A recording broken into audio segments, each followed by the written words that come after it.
The Selfish Path to Romance. Download Chapter 1 for free at drkenner.com and at amazon.com.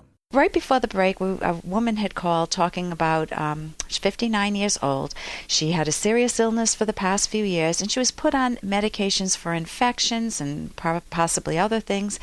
At her doctor's suggestion, she walks into a psychiatrist's office thinking that he's going to, take a look at her, but also try to figure out if it was the medications that was causing the problem. She walks out with a label. She's got bipolar disorder.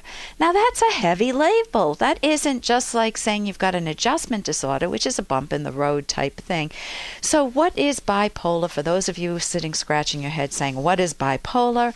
Bipolar disorder is a disorder that has two different poles to it. A very depressed pole. You're down in the dumps, blue. You're very sad. It's been going on for a while, most of the day, nearly every day. You feel empty. You don't have the regular pleasures in life. You're either losing weight or you're gaining weight, and that's different from what normally goes on. You're either not sleeping enough or sleeping too much. You're either very agitated or you just feel like someone put a hose in you and drained all the energy out of you.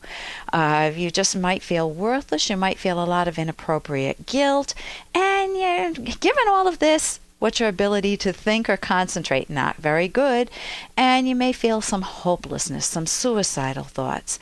It can interfere. If you're feeling this depressed, it's obviously going to interfere with any relationship you have, with your work, with other important areas of functioning.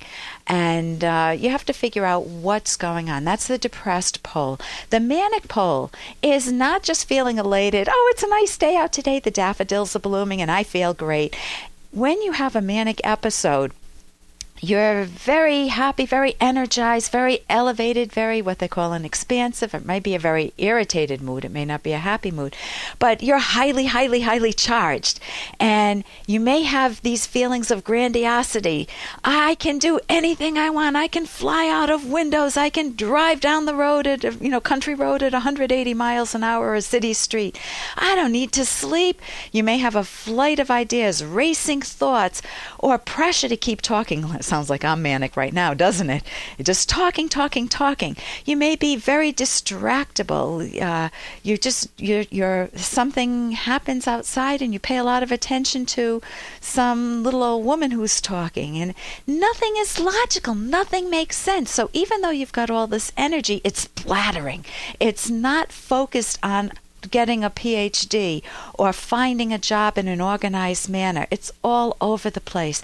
People have sexual sprees, buying sprees, business investments that go bad. They make foolish decisions. So this is not good.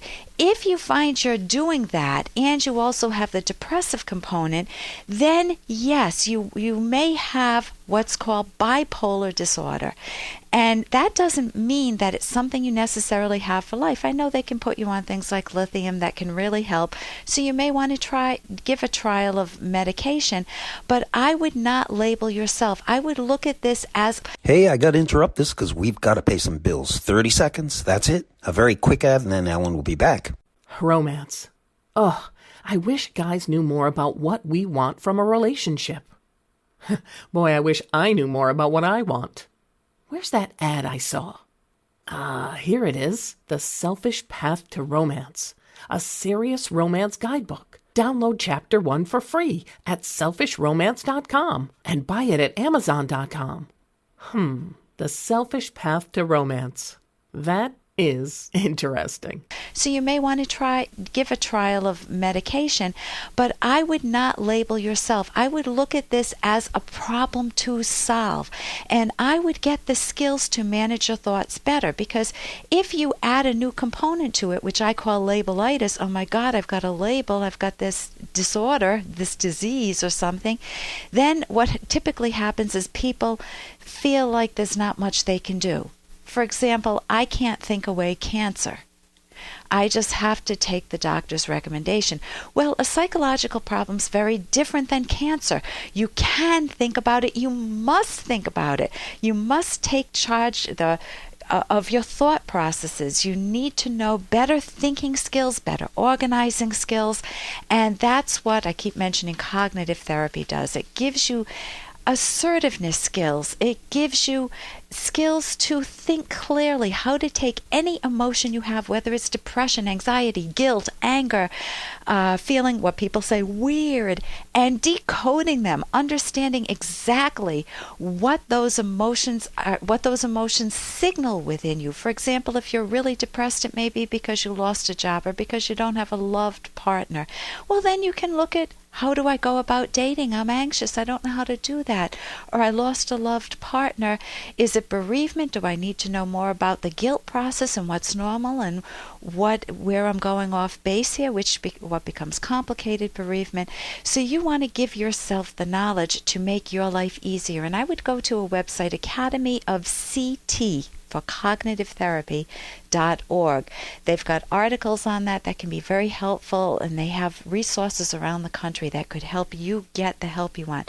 But when people come into me and say that, I have a biochemical disorder, I went to a psychiatrist and I have, and then fill in the blank, depression, bipolar, you name it, ADHD, I say to them, what if you didn't have that label and we just work on fixing the problem and getting you better? Many people get better much faster because they don't have the weight of a label that comes with so much excess baggage in their own mind.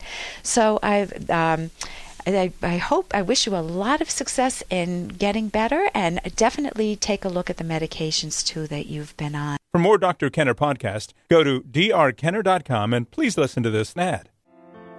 Here's an excerpt from The Selfish Path to Romance, the Serious Romance Guidebook by clinical psychologist Dr. Ellen Kenner and co-author Dr. Edwin Locke, who's world famous for his theories in goal setting.